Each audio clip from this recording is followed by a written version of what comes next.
Olá, muito boa noite, sejam bem-vindos a mais um Atapapo, dessa vez via Facebook, né? A primeira vez que nós estamos fazendo isso via Facebook, é sempre via YouTube, resolvemos experimentar fazer via Facebook, né? Vamos ver como é que vai ser a experiência aqui. Eu estou até testando aqui, eu estou falando com vocês, mas eu estou olhando na tela aqui, você já começou, deixa eu dar um play aqui, porque realmente eu não faço a menor ideia como é que vai ficar isso. Eu não gosto muito dos recursos do Facebook, na verdade, o Facebook não me ouça, senão ele já vai cortar a gente agora, né? Mas estamos aqui, né? Então começou ali, está funcionando, já estou vendo que está funcionando. Então, se você está assistindo essa live, já peço para você compartilhe com os amigos, né? Agora mesmo compartilhe, né? Daquele compartilhe. Daqui a pouco a gente vai lembrar isso para mais pessoas, né? E também ali na descrição, né, você tem o nosso canal no YouTube, onde existem as lives anteriores, outras lives, outros vídeos, documentários. Peço para você também acessar o canal no YouTube, inscrever-se no canal e acessar os vídeos lá, que vale muito a pena, né? Hoje o papo aqui, o quadro é do Dr. Rodolfo, né, saúde em tempos de pandemia, nosso anjo do apocalipse. Acaba sendo. Brincadeira. Brincadeira. Mas antes aqui, vamos... Já conversando aqui, já vi que tem pessoas aqui assistindo, né? Podem já estar mandando seus recados aí pelos comentários. Eu acho que os comentários devem aparecer aqui no chat também, aliás, no aplicativo aqui que a gente usa, né? Do StreamYard, e aí a gente vai respondendo na medida do possível, né? Mas antes da gente começar a falar da pandemia em si, doutor Rodolfo, como é que foi a sensação desse final de semana para ti aí de manifestações e tudo mais? Eu mandei um comentário aí para você fazer o teste no StreamYard. Pelo meu selinho que está aparecendo aí, você já sabe, né? Mostra ele de novo aí para o pessoal. Aqui, ó. Ali, ó. Na verdade, assim, a melhor definição aí desse final de semana é que quem foi para a rua defender a democracia e defender os direitos dos negros, sobretudo, se arriscou, né, mas está certo. Quem ficou em casa e decidiu não se arriscar está certo. Eu não consigo condenar, né? Por isso que na última live que a gente falou até sobre isso, Paulo, claro, eu estou começando já, mas boa noite a todos, né, que estão assistindo a gente nessa nova plataforma, né? Agora a gente está também no Face. Então, mas continuando, como a gente falou acho que na última live, é óbvio que como profissional de saúde, ninguém vai recomendar que as pessoas se aglomerem em passeatas ou manifestações. No entanto, é difícil você conter, né, esse ímpeto cidadão, esse ímpeto de justiça, diante de uma circunstância tão nefasta que a gente tem vivido. Então, o que a gente solicitou era que as pessoas mantivessem distância, se resguardassem, né, que evitassem aglomerações, sempre usando máscara e higienizando as mãos sempre que tocasse qualquer superfície, né? Mas acho que dentro do que podia ter acontecido, inclusive até de violência física, né? Acho que foi até, na região, foi até bom, né? Foi até... talvez o numérico... eu posso cair em contradição, né? A gente sempre pensa assim, poxa, podia ter mais gente, mas na verdade o ideal era que tivesse pouca gente mesmo. Então, acabou que o ato foi representativo para esse momento, e as pessoas estiveram lá e, embora elas tenham se arriscado, né? Eu sempre falo, eu não jamais iria recomendar isso, mas eu também não posso deixar de parabenizar por essa representatividade, né? Por terem ido lá e mostrado a face e se arriscado não no sentido da saúde só, né? Se arriscado no sentido de integridade física, até de violência e agressão e tudo. Então, jamais posso condená-las, né? Mas agora, como profissional de saúde, o ideal é que a gente consiga fazer isso de forma remota, né? Já que a gente está em era de tecnologia, de forma remota. Só que a gente sabe que com essa escalada do fascismo, e eu vou frisar aqui de novo que a gente já conversou, né, Paulo?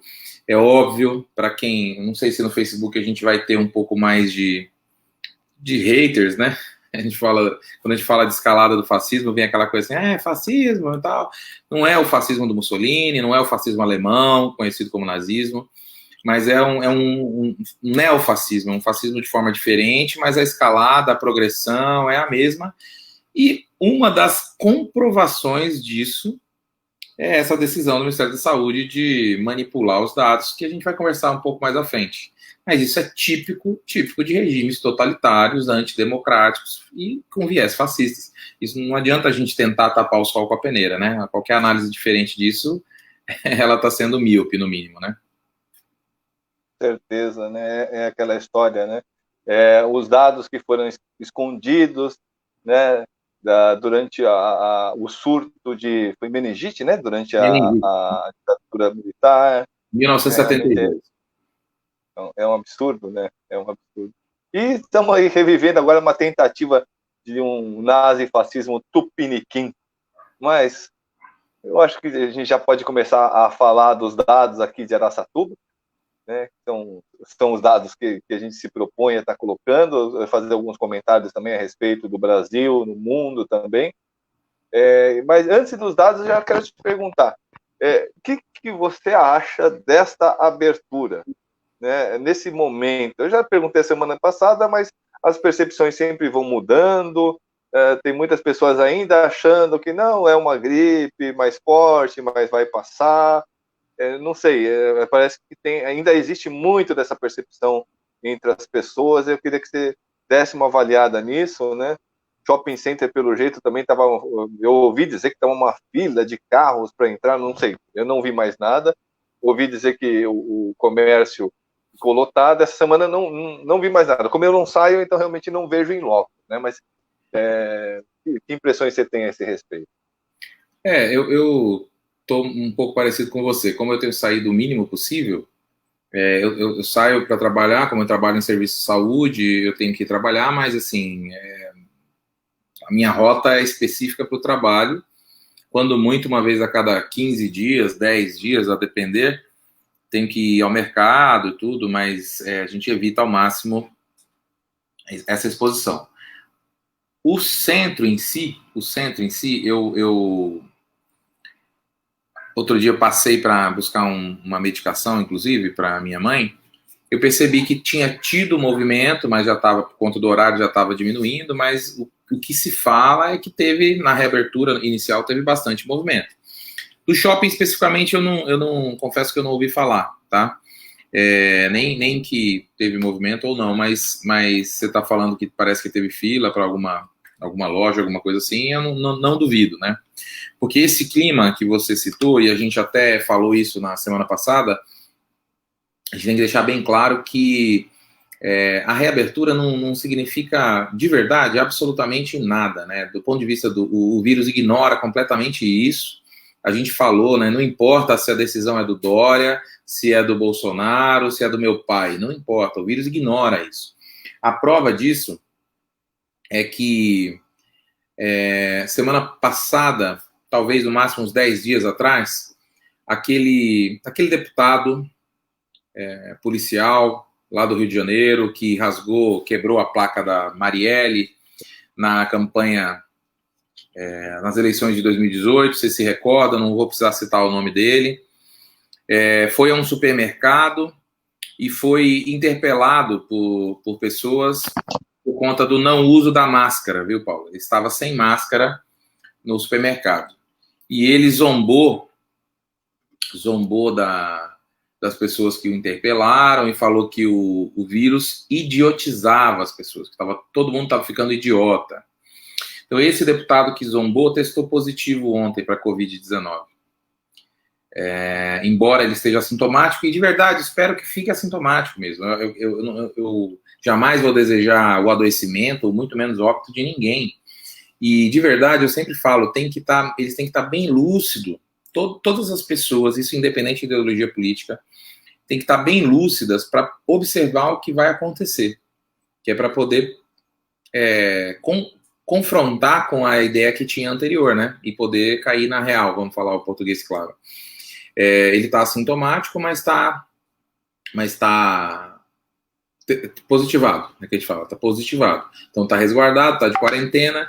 Então, o que eu estou querendo dizer assim, não importa se você acha que reabriu, se você acha que não vai reabrir, se você ignora, que você, se você se expuser, você está em risco. Foi o que aconteceu com esse deputado. Então, nesse momento, volto a falar, no momento de interiorização das contaminações, e eu vou citar um dado importante hoje, em cima da vigilância em saúde sobre gripe, especificamente, mais à frente, quando a gente observa esses dados, a gente fica ainda mais preocupado, e essa preocupação, eu sempre falo que o que a gente cita aqui é no sentido de as pessoas se protegerem, não é para dar não é para dar susto em ninguém, né? Esse alerta que a gente dá aqui, sabe, sei lá quantos dias, né, Paulo? Quantas semanas que a gente vem falando, o intuito é que as pessoas se cuidem. E então, voltando, esse momento de interiorização da doença, a gente está abrindo de forma anacrônica, não é o momento que a gente tinha que abrir, e naturalmente a gente vai pagar um preço por isso, tá? E esse preço vai ser, infelizmente, com pessoas adoecendo. Se você me permitir, eu queria já mostrar um dado, até nem sei, tá em xeque, né, os dados do país, né, a gente vai conversar sobre isso, né, tá em xeque, eu nem sei se compensa a gente passar os dados gerais, ou se eu passo os dados aqui da região, que teoricamente independem da compilação, né, da compilação pelo Ministério da Saúde. Mas aqui da região, eu vou mostrar daqui a pouco para vocês um gráfico dos últimos 24 dias, para a gente perceber a escalada. Eu ainda não deu o prazo que eu falei, que a gente está só com 14, eu falei que com 21 a gente ia dobrar. Mas aí, para mostrar isso, eu peguei do dia 6, do dia 6 até agora, né? Do dia 16, perdão, até agora, até dia 9. Dá 24 dias. E eu falei que entre 21 e 22 dias, no máximo 23, a gente estaria dobrando. E a gente mais que dobrou. E eu sempre falo, esse tipo de situação, a gente não quer jamais estar certo. Eu não quero estar certo disso. E até porque não sou eu que crio esses dados, eu só compilo eles num gráfico e trago para vocês. Só que o vírus ele não respeita a opinião. Então, na verdade, o que a gente está mostrando aqui não é a opinião do Rodolfo, não é a opinião do Paulo. Né? A gente até, quando é a nossa opinião, a gente cita, né, Paulo? Mas quando a gente está mostrando dados, não tem nada a ver com a opinião. E a gente, em 24 dias, mais que dobrou o número de casos. E eu quero que vocês atentem também ao número de óbitos, tá? Mas, para não fugir, né? Ó, tá aí na tela. Talvez fique um pouco, não sei se pequeno para as pessoas, né? Se estiverem no celular, mas eu vou tentar dar uma elucidada para vocês. Essa linha superior, azul, ela sai no dia 16/5, ela sai de 102 casos e chega agora, dia 9/6, com 226. Isso, onde o Paulo colocou a seta. Então, a gente sai de 102, o dobro seria 104, a gente chegou em 226 casos em 24 dias. O número de óbitos, Paulo, no dia 16 era 4, é a linha mais baixa lá, a linha alaranjada bem baixinha, era 4. Hoje, no dia 6, hoje não, hoje dia 9, verdade, está compilado certo, eu ia falar dia 6. Dia 9, a gente está com 8 óbitos em Araçatuba. Então, boa noite, Dagmar, que está assistindo a gente, sempre audiência fiel do Dagmar. Então, aquilo que a gente temia está se concretizando. Eu vou pedir para o Paulo tirar um pouquinho isso da tela, e eu volto já já.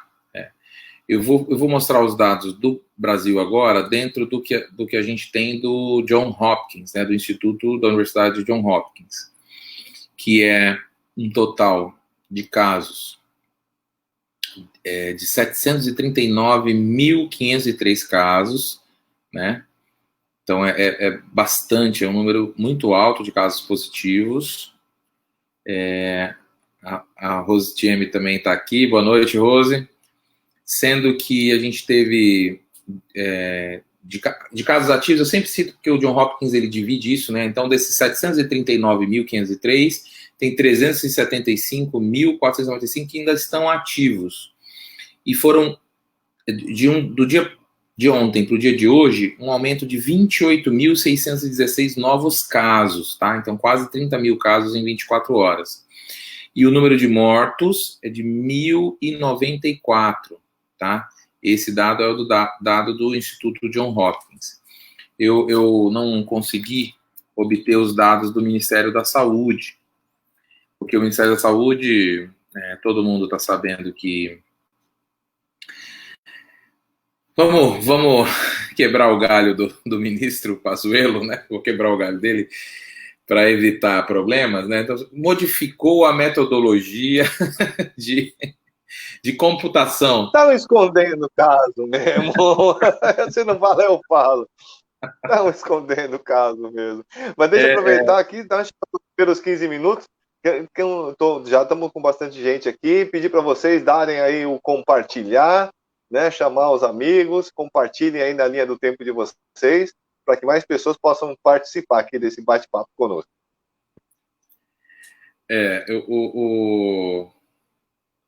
Eles voltaram atrás mesmo, mas seguem escondendo os óbitos confirmados, né? Deixa eu clicar aqui para ver. Eu estou tentando ver. Eles modificaram toda a arte do site. E a informação vai ficando cada vez mais difícil, né? Mas só para esclarecer para as pessoas, assim, o que acontece? Eu estava conversando com o Paulo agora. Boa noite, Dona Miaco, tudo bem? Eu estava conversando com o Paulo agora, por exemplo, boa noite, Danton, do número de óbitos aqui de Araçatuba. A confirmação do 8º óbito, ela, por exemplo, já aconteceu aqui, a prefeitura já publicou aqui, mas o estado de São Paulo ainda não sabe desse 8º óbito. Então, assim, demora um pouco para essa comunicação acontecer. Isso é um detalhe de comunicação. Agora, imagine se fosse da verificação da causa mortis, né? Então, às vezes a pessoa morre, tem que esperar o resultado da coleta. Esse resultado pode demorar aí, digamos, 1, 2, 3 dias, a depender da demanda. Sai o resultado, aí esse resultado é comunicado na prefeitura, a prefeitura comunica ao Estado, que demora mais um pouco, aí a Secretaria Estadual manda para o Ministério da Saúde.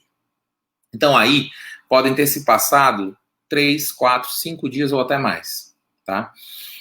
O que acontece? O ministro interino Pazuello resolveu acatar a ideia do doutor Luciano Hang, você conhece? Que é epidemiologista. Ao que consta, a sugestão foi dele. Corre nos corredores de Brasília que essa sugestão veio da Avan, diretamente do escritório da Avan. Mas falando sério, então, assim, a metodologia que se sugeriu foi a seguinte: só computar as mortes ocorridas naquelas 24 horas. Então, esse óbito que eu estou dando um exemplo, que ocorreu 5 dias atrás, não contou, hoje é dia 9, né? Então, não contou no dia 4, porque ele ainda não estava confirmado. E aí, hoje, dia 9, que ele foi confirmado, ele também não vai computar, porque o paciente não morreu dia 9. Então, o que a gente tem? A gente tem um limbo, uma zona de sombra dos pacientes que optaram e tiveram a confirmação não ocorrida em 24 horas. E, naturalmente, o que acontece foi aquilo que a gente viu que morreram quase 900 pessoas e o Ministério publicou 520. Então, isso é uma clara intenção de diminuir a ideia do Smigol, é isso mesmo. A clara intenção de diminuir a percepção da gravidade da pandemia, da gravidade da contaminação. Só que isso é um tiro no pé gigantesco, né? Não sei se amanhã vocês vão citar isso, Paulo, mas a repercussão internacional desse tipo de mudança de metodologia, entre aspas, foi a pior possível, porque existe uma frente planetária, vamos chamar assim, de dados epidemiológicos para tentar caracterizar o que está acontecendo. Você imagina um sistema de vigilância em saúde global cujo do Brasil sempre foi elogiado. Hoje eu tive a oportunidade de conversar com algumas enfermeiras de uma UBS, não da cidade que eu trabalho e não daqui, eu não vou dizer para não identificar, mas assim, de uma UBS, na área de saúde a gente acaba se conhecendo, né? E eu estava conversando com ela sobre a importância desse trabalho lá da UBS, que você preenche a ficha, coleta e fala, teve, aí notifica o Ministério, faz campanhas, de que seja de sarampo, de gripe, de qualquer coisa. O sistema de vigilância em saúde do Brasil é um dos mais completos em riqueza de dados. Isso contribui muito para o entendimento de algumas doenças, até por conta da dimensão continental do Brasil. Então a OMS elogia isso do Brasil. E aí agora percebe que o Brasil está ocultando, modificando a metodologia, que era uma metodologia de sucesso. Então isso repercutiu na área de saúde, na área econômica, na área diplomática. Por favor, Paulo, pode falar. Não, eu só ia fazer um comentário. Hoje eu dei uma entrevista para um programa de podcast, né? Tecnologia Humana. E durante essa entrevista eu comentei de um projeto, acho que eu nem conversei a respeito desse projeto contigo já, ou talvez tenha, né? Que é começar a usar a tecnologia, não para esse momento, né? Esse não é o momento, mas num momento posterior aí de abertura, né? Através do qual, assim, através de um aplicativo no celular, né? E que vai colhendo dados, né? Um Big Data, né? E o que acontece com isso? Na verdade, assim, a ideia é que esse aplicativo seja gratuito, o serviço seja gratuito. Para quê? Porque a partir do momento em que uma pessoa, por exemplo, seja positivada, né, é lógico que isso garantindo anonimato e tudo mais, ela se encarrega de informar, aí é uma questão realmente educacional, né, sabendo que os seus dados são sigilosos, ela não vai se identificar, nada disso, mas simplesmente para saber que, por exemplo, vamos no caso do Covid, são 14 dias, ok, no 14 dias. Então, dentro desse prazo de 14 dias, todas as pessoas, né, todos os usuários, todas as pessoas que tiveram uma certa proximidade com essa pessoa, são alertadas imediatamente, né, que foram expostas. Para quê? Para você ter essa forma de rastreamento, essas pessoas possam tomar providência, fazer exame, procurar já se isolar, né? Enfim, ou seja, isso para que isso aconteça, né? Não vou dar detalhes desse sistema, até porque ele ainda está começando e tudo mais, é uma ideia, né? A ideia é que ele seja uma organização sem fins lucrativos, né? E que vá servir para um segundo momento. Esse não é o momento, nem lançaria agora, porque agora seria loucura, né? Mas a importância disso é que dados factíveis, dados reais. Né? Enquanto que o Brasil quer fazer é esconder os dados. Esconder os dados não vai resolver absolutamente nada, muito pelo contrário, por isso, né, a escandalização da comunidade internacional. E junto com isso, uma reação importante dos portais de imprensa no Brasil, né? A mesma imprensa que foi pedido que cale a boca, que se diz que passa a informação. Quando fala de mim é fake news, quando é dos outros é interessante, né? Essa mesma imprensa se uniu para passar esses dados e compilar a partir dos dados das secretarias, né? Das secretarias de saúde, os dados do CONAS.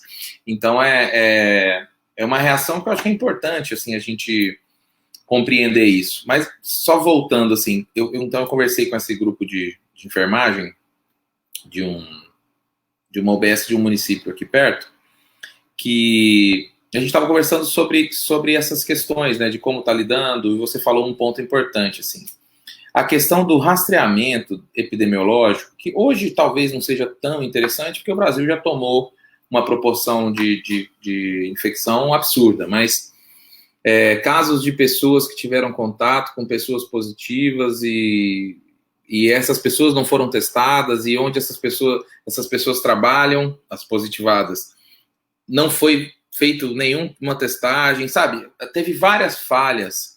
Então, voltando no que eu estava falando, assim, o Brasil tem uma coleta de dados excelente, uma compilação de dados e a formulação de uma estratégia excelente, só que na parte operacional, né, essa estratégia não é posta em ação.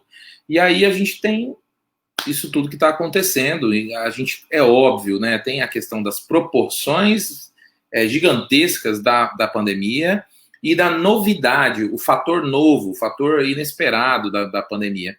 Mas a gente sabe que o Brasil tem um pouco de dificuldade de pôr em prática as estratégias criadas. E aí eu fui pesquisando, fui colocando como que fala assim, fiz um inquérito, digamos assim, né, sobre treinamento da triagem rápida do Covid, chama Fast Track Covid, que também não tiveram. Eu perguntei sobre o treinamento para coleta, tudo bem que elas não estão especificamente postas para isso, mas se tiver algum treinamento da coleta do RT-PCR, que é o exame, para simplificar, o exame enquanto a pessoa está doente, não o exame depois que ela já ficou. Muitas tinham dúvida. Eu sempre falo, a dúvida é normal, é do ser humano, mas enquanto órgão público tem que ter treinamento para tirar a dúvida dos profissionais de saúde. E eu vejo outros estados, e aqui a minha crítica não vai, por exemplo, ao município que eu trabalho, não vai exatamente ao município de Araçatuba, nem esse município que eu estou citando, talvez a DRS, muito possivelmente a Secretaria Estadual de Saúde, que esse treinamento não tem chegado ou não está chegando da forma que deveria na ponta, que é onde as pessoas, os profissionais têm realmente contato com os doentes ou possíveis doentes. Não está chegando. Eu tenho contato com dentistas de UBSs de outras cidades, de outros estados, tá? Eu até citei um aqui do Piauí.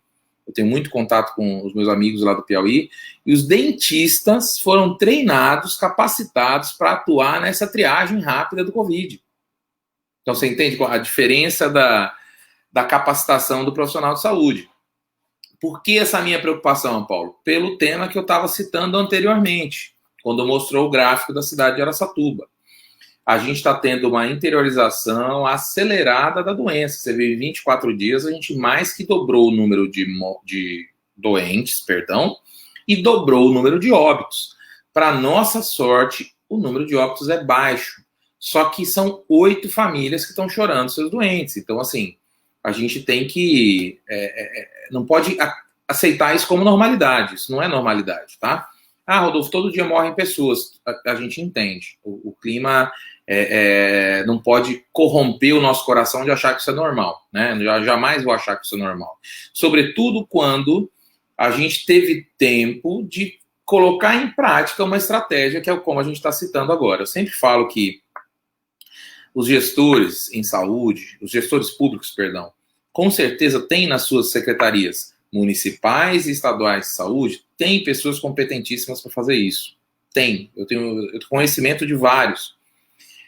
Mas eu não sei o que acontece que não está conseguindo implementar, não está conseguindo pôr isso em ação. Porque uma coisa é o papel da população. E aí aqui a população vai me desculpar, mas muito pouca gente tem cooperado com as secretarias de saúde, sejam elas municipais ou estaduais. Muito pouca gente, tá? Só que eu também não posso colocar isso só na conta da população, tem que pôr isso na conta dos gestores públicos. Talvez a gente tenha que... eu vou fechar aqui, porque senão vai ficar apitando. Talvez a gente tenha que mudar um pouco a nossa estratégia, sobretudo agora, ao final desse mês e início do próximo, por conta de um dado que eu vou trazer aqui para vocês. Eu não sei se vocês tiveram... não sei se o Paulo teve essa oportunidade de ver a entrevista do ex-secretário de Vigilância em Saúde no Ministério da Saúde, o Wanderson, é um enfermeiro. Ele, desde quando ele deixou o Ministério, que foi cerca de, não sei se 10 dias, 15 dias depois da saída do Mandetta, do Luiz Henrique Mandetta, ele chegou a ficar um pouquinho na Secretaria de Vigilância em Saúde, que é a área dele. Ele é um epidemiologista renomado, já rodou o mundo, tem muita experiência. Ele é um cara que qualquer pessoa no mundo gostaria de tê-lo na equipe. E ele se negou a várias entrevistas, desde que ele deixou a função de secretário de Vigilância em Saúde. Só que ele fez uma entrevista para o Átila Yamarino, biólogo e virologista. Não sei se você chegou a assistir, Paulo. Essa entrevista do Wanderson, você assistiu? Tá. Assisti. Tá, tem vários pontos que a gente poderia destacar dessa entrevista, mas um principalmente me chamou a atenção.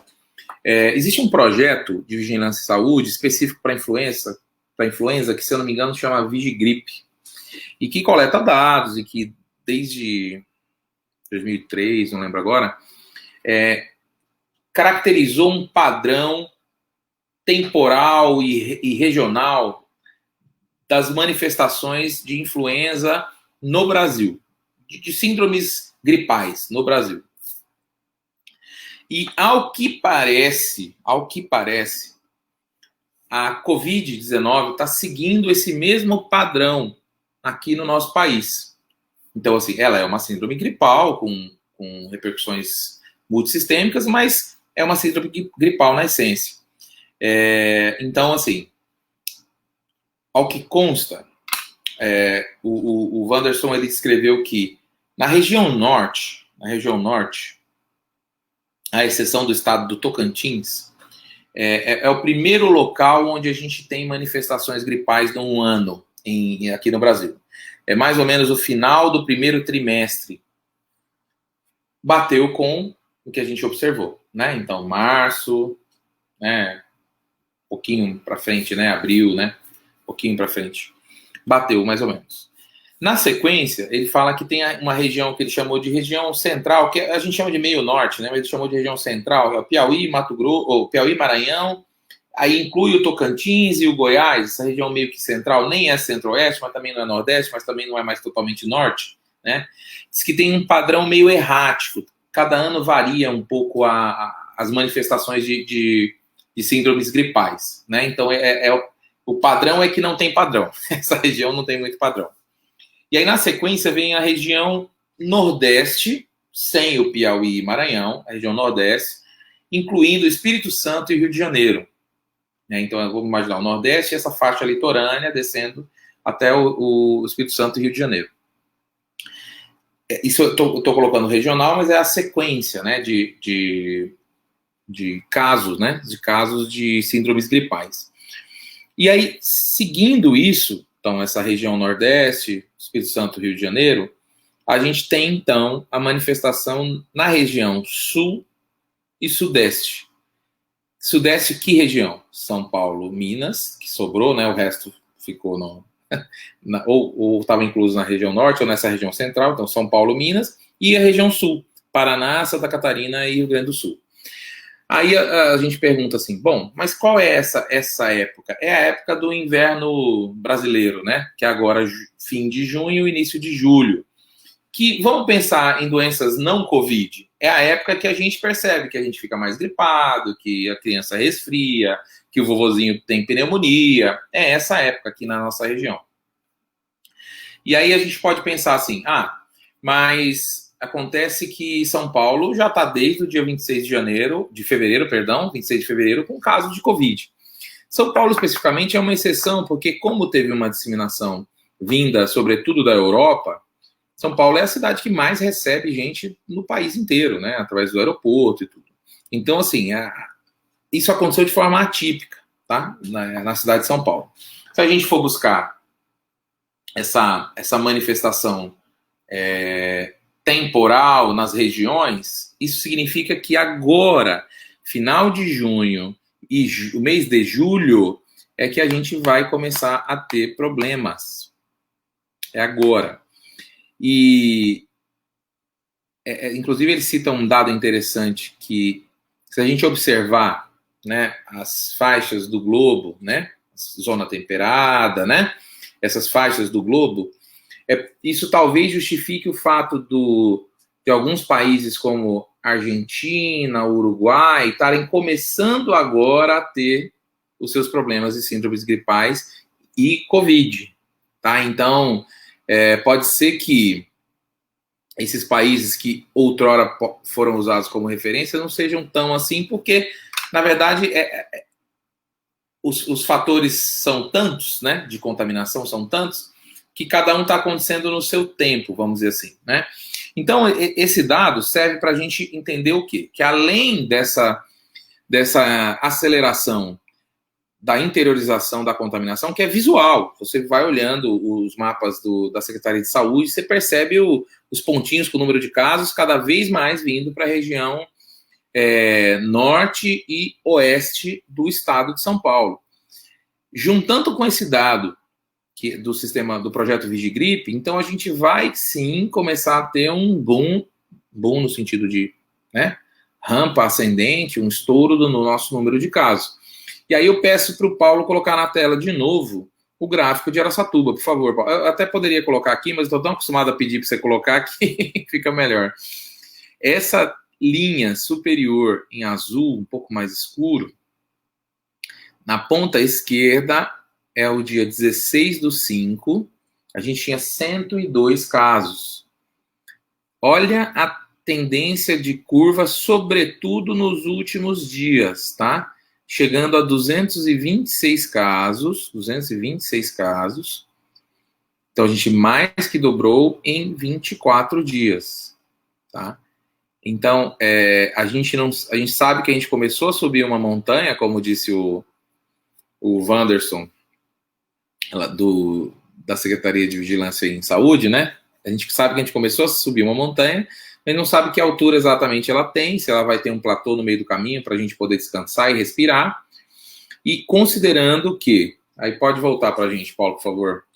Considerando que o número de pacientes internados permanece por volta de 54, 58, então tem alguma alta, mas aí entram mais 3, 4, então fica nessa faixa, entre 50 e 60. E aí eu sempre bato nessa tecla, é óbvio, eu não tenho autoridade nenhuma para isso, mas como cidadão e profissional de saúde, eu acho que eu posso falar. Nós não estamos vendo nenhuma movimentação, se estiver existindo, eu sempre vou ter a hombridade de pedir desculpa e retirar o que eu falei, né, Paulo? Você mesmo coloca o canal sempre à disposição para a secretária de saúde, para o próprio da cidade. Eu não estou vendo nenhuma movimentação no sentido de ampliação de hospitais, de leitos e muito menos de respiradores. Se espera que não precise. Não estou falando que a gente precisa construir um hospital de campanha, não é isso. Mas a gente tinha que ter pelo menos uma estratégia para se essa tendência seguir ocorrendo, né? Então, se essa tendência seguir ocorrendo, significa que a gente está com... Deixa eu só olhar um segundo, Paulo, que na tela ficou tão pequenininho que eu vou olhar. Hoje a gente está com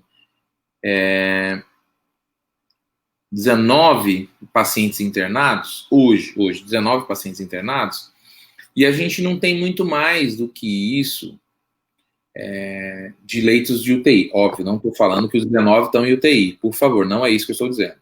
Mas eu digo assim, se esses 19 pacientes estivessem grave hoje, precisassem de suporte ventilatório hoje, a gente não tem muito mais do que isso para os 40 municípios da região. A gente tem que lembrar que tem gente que continua tendo AVC, continua tendo derrame, continua tendo infarto. Então, assim, a UTI não pode estar só Covid. E um detalhe importante, eu não posso ter um paciente AVCzado do lado de um paciente Covid, né? Eu não posso compartilhar respirador, eu não posso... Então, tem várias questões que têm que ser muito bem estudadas. E eu não tenho a julgar por uma falta de coordenação mais efetiva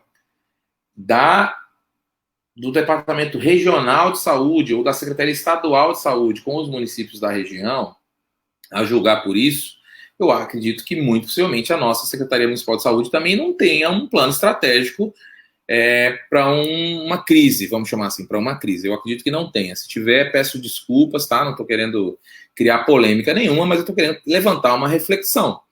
A gente está há quantas semanas, Paulo, batendo nessa tecla? Eu já perdi a conta. E volto a dizer, eu não sou especialista em nada para saber mais ou menos do que alguém que está lá dentro da Secretaria de Saúde tem. Eu estou usando os dados da Secretaria. Né? Então, imagina quem está lá dentro, capacitado e com a função de fazer esse tipo de plano estratégico, né? Então, eu fico bastante preocupado mesmo. E eu tenho família, por exemplo, em Londrina, no Paraná. Em Londrina, a situação, eu estou para te dizer que ela fugiu do controle.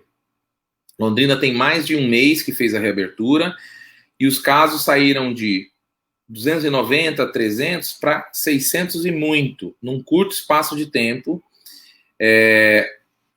A Santa Casa de Londrina teve eles chamaram de surto ocupacional, de 40 profissionais afastados por terem positivado para a Covid. Então você percebe, quando a doença começa a acometer o pessoal de trabalho, a força de trabalho, é um outro tipo de colapso. A gente fica sempre conversando muito em leito de UTI, em leito hospitalar, mas quando a força de trabalho começa a ser acometida da doença, é uma forma de colapsar. Então a gente tem que prestar muita atenção com isso.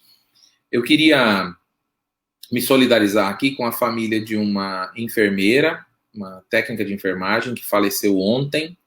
Ela era conhecida de vários colegas meus, da Maida, uma enfermeira da Santa Casa de Biricuí, né, da Clarice, da Edneia, várias pessoas que eu conheço, e ela faleceu ontem. Eu queria deixar aqui o meu mais profundo respeito.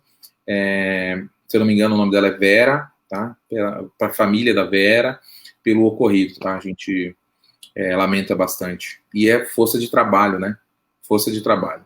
Então, ela, além de deixar a família, 38 anos, viu, Paulo? 38 anos, nova, tá? Além de ter deixado a família, além de ter deixado vários entes queridos e amigos, né? A gente ainda tem a vacância de uma pessoa treinada que podia estar ajudando, não só viva, óbvio, né? Mas ajudando outras pessoas que estariam passando pela doença. Então, é uma doença que... Essa pandemia, ela não respeita nenhum tipo de questão, eu sempre bato nessa tecla, seja ela social, ou de trabalho, laboral, seja ela ideológica. A grande questão é tentar evitar alongar esse curso natural de disseminação acelerada. A gente tem que puxar o freio de mão desse vagão desgovernado. E para isso requer um esforço. O esforço da população, vou bater de novo na tecla, é ficar em casa. Não é porque abriu o comércio. E vocês perceberam que, agora eu vou sapatear um pouco em cima do que eu falei, né? Essa forçada de barra do nosso excelentíssimo prefeito para transformar Araçatuba numa fase que ela não pertence, no plano de flexibilização, né, no plano de reabertura inteligente, resultou numa decisão do Ministério Público que teve que voltar atrás, né? Então, eu até costumo brincar assim, quem sou eu, né? Quem sou eu para falar esse tipo de coisa? Mas a nossa sorte é que tem Ministério Público, tem outras instituições que a gente tem que seguir tendo esperança e acreditando para que tomem algumas providências, né? Porque, honestamente, Paulo, o que me parece, e eu falo assim, sem pretensões nenhuma de soar de forma piegas, mas assim, o que me parece é que tem muito pouca gente preocupada com o nosso povo, viu? Sobretudo o próprio povo. Na verdade, é um reflexo, né? É uma atitude reflexa. Esse desprezo pela vida que está na atmosfera faz com que o próprio povo despreze a sua vida, sabe? É uma coisa de enlouquecer. Eu fico até zonzo de pensar nisso, né? A gente meio que entra em parafuso. Isso são reflexos, né? Reflexos, assim, em relação ao povo, né? Você tem a questão, né, da pobreza, da necessidade. Então, é o que a gente sempre fala, né? Tem pessoas que realmente elas não podem ficar em casa, não têm condição de ficar em casa, não tem nem emprego, mas tem que buscar o seu pão de cada dia realmente na rua e não tem outra opção, né? Você tem a ignorância, né? Você aliado à necessidade, à ignorância, você tem a ganância, e é uma ganância estúpida, né? No sentido de não, tem que abrir, porque não, abre e não tem movimento. Por quê? Porque quem pode geralmente está ficando em casa, né? É um ou outro realmente que é mais ignorante que vai saindo, né? Mesmo assim, o grosso das pessoas não tem assim, condições de consumir, não só por causa da pandemia, mas por causa de toda a política econômica desastrosa que está sendo colocada por esse governo já, né? Desde que foi assumido, desde antes, né? O governo o Temer, né? Realmente realmente, assim, nós vemos como uma destruição da economia, do emprego, enfim, da situação do Brasil, né, há muito tempo. Agora, uma leitura que eu faço interessante agora é assim, eu imagino, eu entendo, né, que os políticos, o governador, os prefeitos, eles hoje estão numa situação, a situação política complicada, né, porque são, por um lado, são forçados aí por uma parte de um empresariado a estar abrindo, por uma parte da população desesperada e desesperançada a estar abrindo, mesmo sabendo, mesmo assim, tendo noção de que isso não tem resultado, né? Por outro lado, eu vejo, não tenho dados concretos, mas pelo pouco algumas análises que eu fiz, né, a gente já falou sobre a queda, por exemplo, de receitas aqui de Araçatuba, de colapso de todos os sistemas públicos, colapso do Estado, colapso das prefeituras, que não, assim, você não tem a movimentação econômica do país, das cidades, dos municípios, você não tem repasse de ICMS, você não tem geração de ISS, e aí toda essa máquina vai emperrando. Né? O que precisaria nesse momento? Precisa de um governo federal firme, né? Firme no sentido de firme em ajudar, né? Em dar. Mas, no entanto, esse governo que está aí, o que ele fez? Ele vetou o auxílio justamente para o Covid, para gastar isso, para colocar isso em verba publicitária. Então, realmente, é uma situação bastante desesperadora, né? O que vai ser feito disso? Não sei. Tenho conversado com algumas pessoas, né?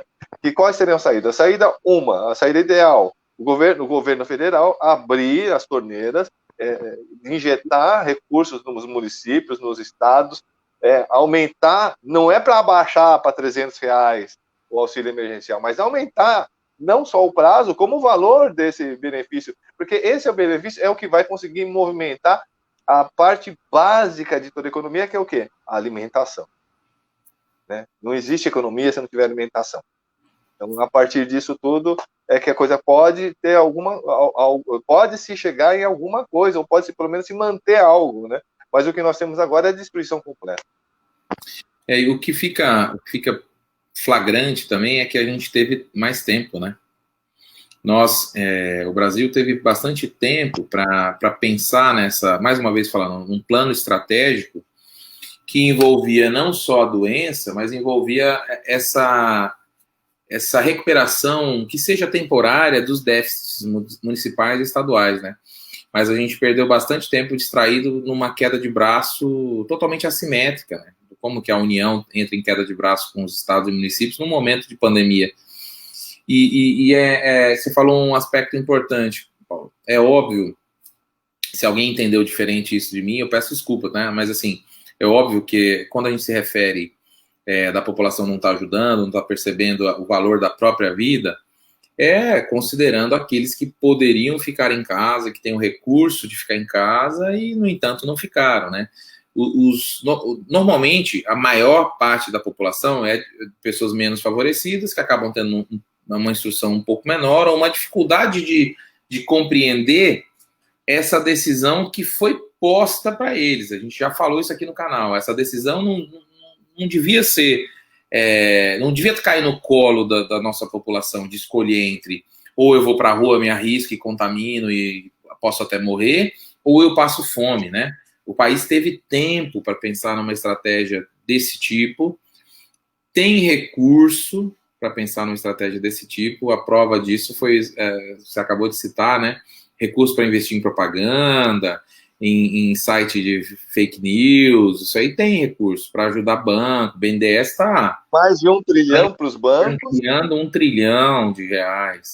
Rodolfo, e agora... mas isso retorna, né? Então, a população é o que você acabou de falar, uma população, primeiro, viva, segundo, comendo e consumindo, é o que é preciso para uma recuperação econômica amanhã. Mas parece que é difícil entender isso, né? Então a gente vai perder, já perdemos, se eu não me engano, 37 mil, né? Eu acabei fechando aqui. 38.406 vidas que, independente da idade, de ter comorbidade ou não ter, né? A gente que são pessoas que poderiam estar girando a economia. Às vezes não como uma força de trabalho, mas como força consumidora, pagadora de impostos. Você tem em cidades pequenas hoje, né? Agora já não sei mais como é que ficou, mas em muitas cidades pequenas, a maior fonte de recurso que tem são as aposentadorias. São as aposentadorias, cidades que praticamente só tem idoso. Você tem idosos passaram a ser arrimo de família, virou o contrário, porque os filhos não conseguem emprego, e aí é o idoso que está segurando as pontas da família. É desastroso isso, mas você falou de cidade, eu estou lembrando aqui, tem uma cidadezinha perto de Marília que tem aproximadamente 40 mil habitantes, cidade de Garça. Então, basicamente, a cidade de Garça desapareceu do mapa. Estou falando isso para a gente aqui no estado de São Paulo entender. Imagina a cidade de Garça, pega ela e transforma ela em cadáveres, em defuntos. A gente não pode aceitar isso como normal e imaginar que assim, é assim mesmo, é uma pandemia, isso vai acontecer.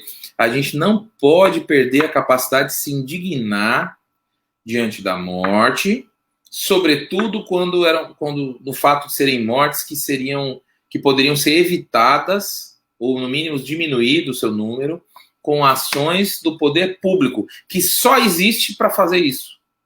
Para que existe poder público, Paulo, se não é para salvaguardar os cidadãos? Então, assim, eu não consigo perder minha capacidade de indignação e de revolta diante disso.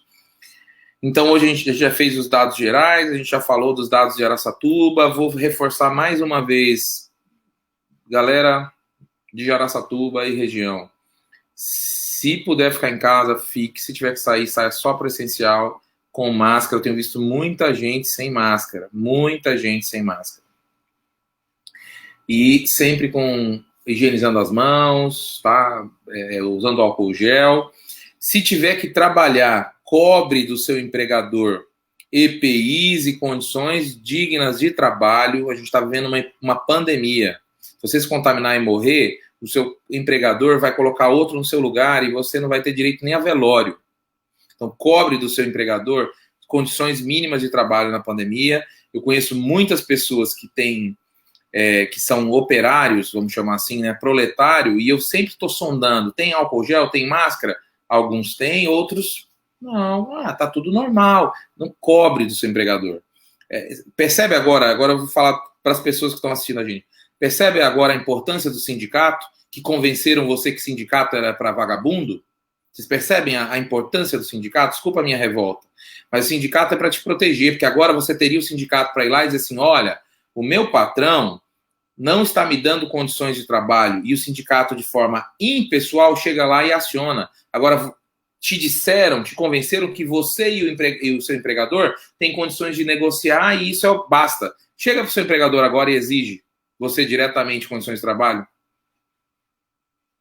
que você acha que vai acontecer, né, Paulo? As pessoas não vão ter coragem de fazer isso, porque tem 15 lá fora querendo a sua vaga, e o seu empregador vai jogar isso na sua cara. Agora, se tivesse um sindicato, vocês, de forma impessoal, conseguiriam forçar a melhoria nas condições de trabalho. É papo político, mas não tem como separar isso, porque o vírus veio e colocou isso tudo no liquidificador, bateu, e a gente vai ter que engolir essa mistura, né? Então, ora a gente fala de saúde, ora a gente fala de condições de trabalho, ora a gente fala de questões sociais, porque está tudo junto, né? Tudo junto.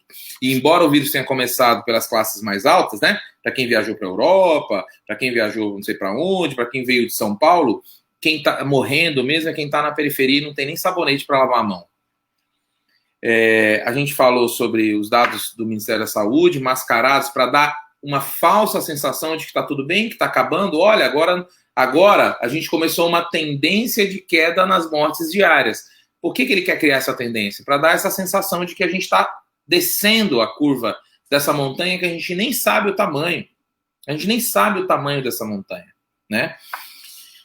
Bom, falamos dessa sequência temporal e regional do vigigripe, da influenza, como ela se manifesta no Brasil, que acende a luz amarela para a nossa região e a região sul do país. E faltou, aí são 54 minutos já de live, faltou a, a boa notícia, né? Ah, não, antes da boa notícia, só para... Acho que as pessoas tiveram a oportunidade, mesmo quem não é do meio acadêmico, tiveram a oportunidade de ver, porque acho que saiu até no Fantástico, uma reportagem falando sobre uma espécie de errata, uma espécie de desculpa dos autores de um trabalho sobre cloroquina e tudo, né?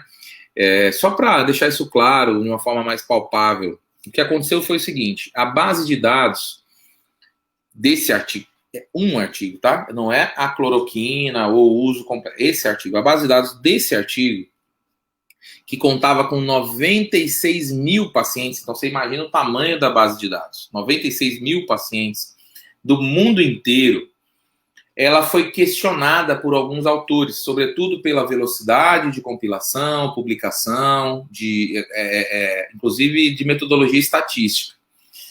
E aí, desses 4 autores, né, tem um conflito de interesse, que normalmente as revistas não deixam isso passar. Você assina até uma declaração. Qual é o conflito de interesse?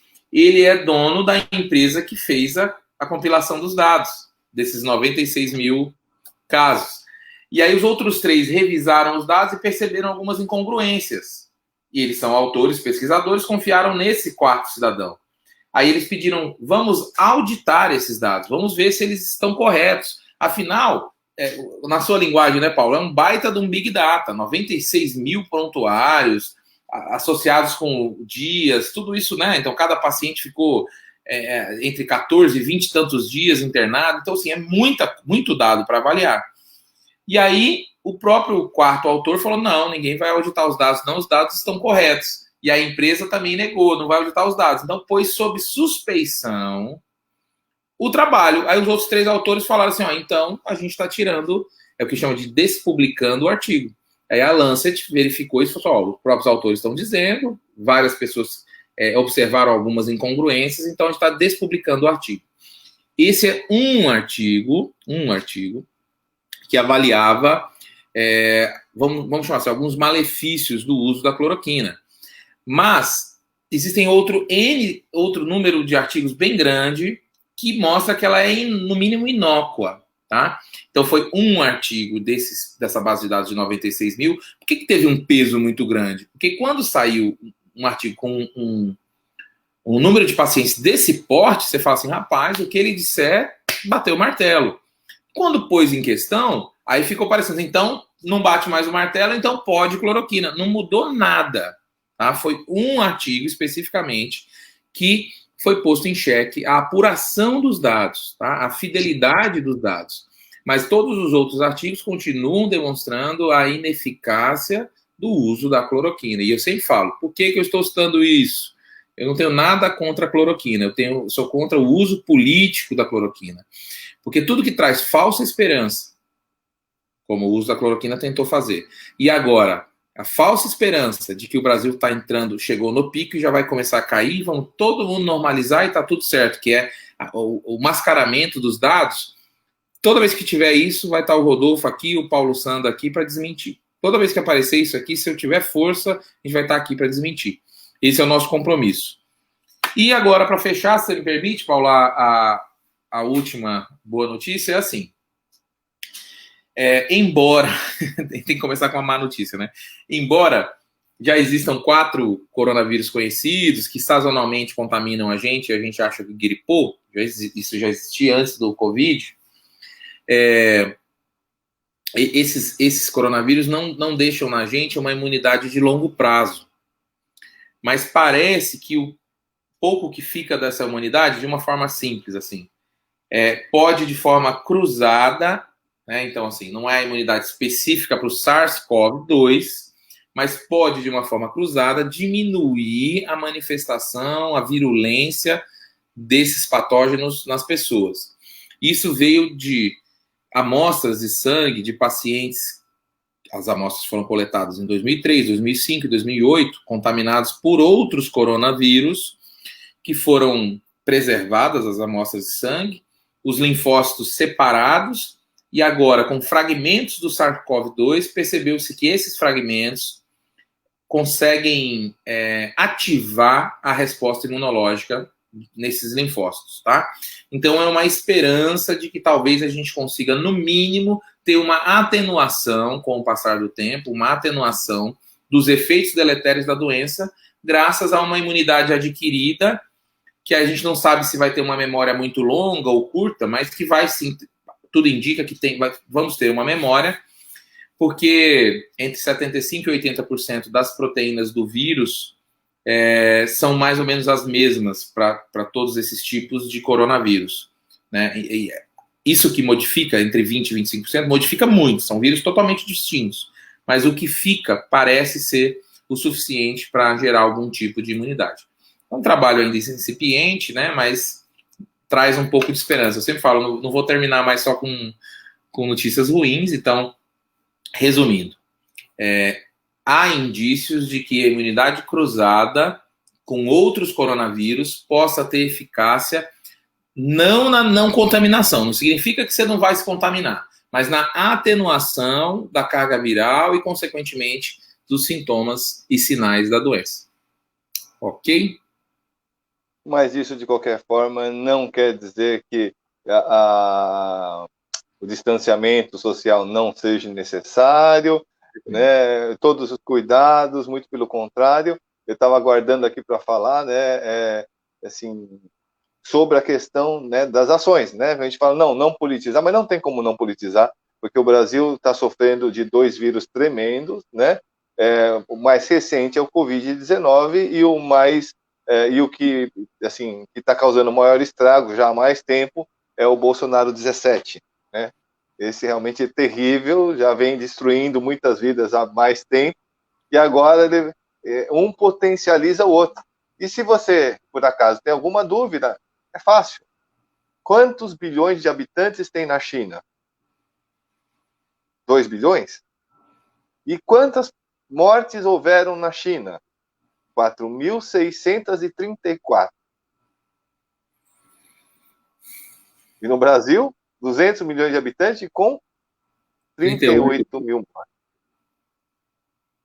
Né? Então, realmente, é uma questão política, é uma questão dos cuidados que não foram tomados, continuam não sendo tomados, e pior, chega-se à conclusão, eu pelo menos chego à conclusão, que esse governo ele está se beneficiando, procurando se beneficiar de certa forma, né?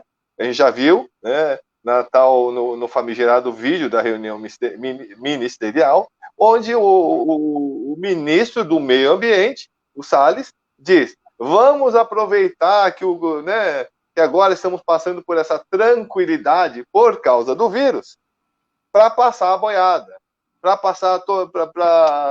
poder acabar com o meio ambiente, para poder liberar tudo, né? E ontem o Guedes estava em reunião, né? Com uma reunião lá dizendo que seria a respeito, né? De mudar aí o nome do Bolsa Família para um Bolsa Brasil, alguma coisa assim. Mas a verdade é que ele estava negociando ali era como é que fala? A independência, né? Do Banco Central. O que eles estão fazendo é aproveitar para saquear o Brasil. Então, enquanto o nosso foco fica em cima da doença, e teria que ser, de fato, o nosso foco teria que ser. O problema é que nós somos atacados por todas as frentes. Todas as frentes. Né? Então, é muito importante que nós tenhamos isso em mente. Para quê? Para a gente se preservar do vírus, com certeza, preservar as pessoas que nós amamos. Né? Antes de entrar aqui na live, já estouramos o tempo, mas eu vou comentar rapidinho. Né? O Dr. Rodolfo reclamando do cabelo, eu falei, bom, eu vou reclamar um pouco da falta de cabelo, mas tudo bem, também está cumprido, né? Por quê? Porque a gente não vai no barbeiro, né? Não vai no barbeiro, não vai cortar o cabelo, por quê? Porque a gente está arriscando a vida dos nossos familiares com isso, na pior das hipóteses, né? Se não for a nossa mesmo, a moça que faleceu aí 38 anos, né? Ou seja, não é só idoso, mesmo que fosse, né? Mesmo que fosse, é um absurdo, que ninguém é descartável, ninguém pode ser simplesmente jogado aos leões assim dessa forma, né? O valor à vida tem que ser um valor intrínseco. Tudo bem, todo mundo vai morrer, é lógico que vai, mas não é e daí? Não é e daí? Né? Não é o que eu posso fazer. Sim, a gente pode, você, senhor presidente, poderia fazer muita coisa, simplesmente não quer fazer. Muito pelo contrário, quer mais que haja mais desgraça. Aliás, você já dizia há muito tempo que mataria mais 30 mil. Vou passar agora para as suas palavras finais, Rodolfo. Só dentro um pouco disso que você falou, assim, sabe, me veio aqui um alerta que faltou a gente fazer. Parece que o Ministério da Saúde vai voltar atrás da metodologia, não sei se já voltou, no site está meio confuso, mas parece que voltou. Mas o fato é que tudo isso, olha a estratégia. Se eu crio dois números, um número alto e um número baixo. O número alto é o oficial, mas eu digo que ele é dos estados. E o número baixo é o que eu justifico e vai dar a sensação de normalidade. Eu reforço o conflito binário e divido o Brasil mais uma vez. Isso é estratégia. E eu queria falar, o alerta é esse, não caiam nessa estratégia. Não caiam nessa estratégia. Esse governo, ele nasceu, cresceu e sobrevive do conflito. Todas as vezes que eles estão buscando fazer mudanças estruturais, ou na democracia, ou na economia, ou no meio ambiente, eles inventam um conflito, a gente se distrai e acontece mudanças que muitas vezes a gente não vai conseguir reparar isso tão cedo, tá? Então não se distraiam, por favor, tá? Sobretudo porque isso pode significar você achar que pode se arriscar, ir para a rua, se contaminar seus familiares e até poder ter perdas de vidas. Então, por favor, não se distraiam com isso, tá? Eu queria terminar agradecendo a todos pela paciência, pela audiência, né? Assim, às vezes pode parecer mais do mesmo, né? Não sei, mas é porque a gente está vivendo uma situação de loop, né? Assim, quarentena, informação sobre o vírus, o cuidado. E eu acho que enquanto a gente se coloca aqui como comunicador, assim, né? Eu dentro da minha área, né? Acho que é importante a gente sempre primar por esse tipo de informação, né? Pode parecer repetitivo, mas com certeza para uma pessoa que não ouviu ou que não entendeu, se eu conseguir tocar, vamos dizer assim, tocar o coração dela com essa informação e ela decidir preservar a sua saúde, preservar a saúde dos seus familiares, eu já vou achar que eu cumpri muito mais do que o meu papel aqui na Terra. Então, não me desculpem aos que já ouviram algumas coisas que a gente falou, mas acho que é importante a gente sempre conversar sobre isso, né, Paulo? Com certeza, Rodolfo. E muito obrigado, Rodolfo, pelo esclarecimento. Eu acho que não é nem questão de repassar, mas a gente comenta as mesmas coisas, mas sobre novos holofotes, né? Que realmente somos bombardeados positivamente no sentido de informações novas a todos os dias, como negativamente, né? De informações falsas vindo em volumes realmente absurdos. Né? Então, por isso que a gente realmente tem que estar remoendo isso, tem que estar rebatendo, tem que estar revendo, recriticando sempre. Isso é muito importante. Vi que a audiência parece que foi muito boa, depois é que eu vou estar analisando melhor nas estatísticas. Acho que a experiência aqui no Facebook foi boa, apesar que eu realmente prefiro o YouTube, mas essa live depois eu vou baixar ela e também vai estar no YouTube disponível junto com outras lives que já tem lá, documentários e vídeos. Né? Aconselho a todos a irem lá no canal, curtirem o canal no YouTube, curtam também aqui a página, sigam a página Ata Papo. Amanhã, também via Facebook, né, um bate-papo aí nas questões internacionais com o professor Jefferson Pecori. E uma boa noite a todos, obrigado aí pela audiência. Notei que houveram poucos comentários hoje, eu não sei se houve algum problema de passar os comentários aí, porque chegou uma hora que parou, mas se foi isso que aconteceu, saibam que não foi passado aqui, ou não comentamos, porque realmente não vieram mais. Né? Mas a gente vai estar verificando ainda isso depois. Muito obrigado a todos, e que as bênçãos de Deus Todo-Poderoso... não, antes a sua mensagem. Já estouramos o tempo, mas passa. Eu achei que eu ia escapar, já estava até aqui já cumprimentando. Não!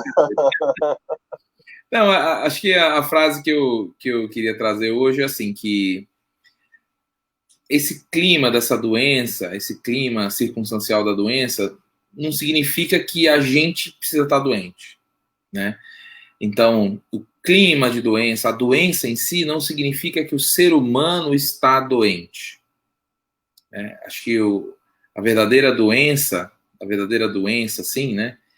Se a gente pensar dessa forma, porque a saúde real, é a gente nunca perder nossa atitude positiva sobre a própria vida, né? Então, a doença aflige o corpo, mas se eu perco atitudes positivas sobre a minha vida, aí eu tô doente na alma. Então, se a gente conseguir manter esse, vamos chamar assim, esse caráter forte, essa convicção de não ser abalado, inclusive pela doença, pelas circunstâncias, pelas questões da vida, aí a gente vai estar conseguindo manifestar uma verdadeira saúde. E com saúde, essa saúde de espírito, essa saúde da alma, a gente consegue realizar uma missão mais importante da nossa vida, que é aquela que só você pode fazer. A missão que só você pode. Ninguém mais pode fazer essa magnífica missão que você tem a cumprir. Então, a gente espera que todos tenham essa esperança de viver inspirados ao máximo, né, nessa saúde do espírito, saúde da alma, de poder viver uma vida sem arrependimento nenhum. Esse é o que a gente deseja. Então, muito obrigado a todos e que as bênçãos de Deus Todo-Poderoso, que é Pai, Filho e Espírito Santo, sejam com vocês e com vocês habitem.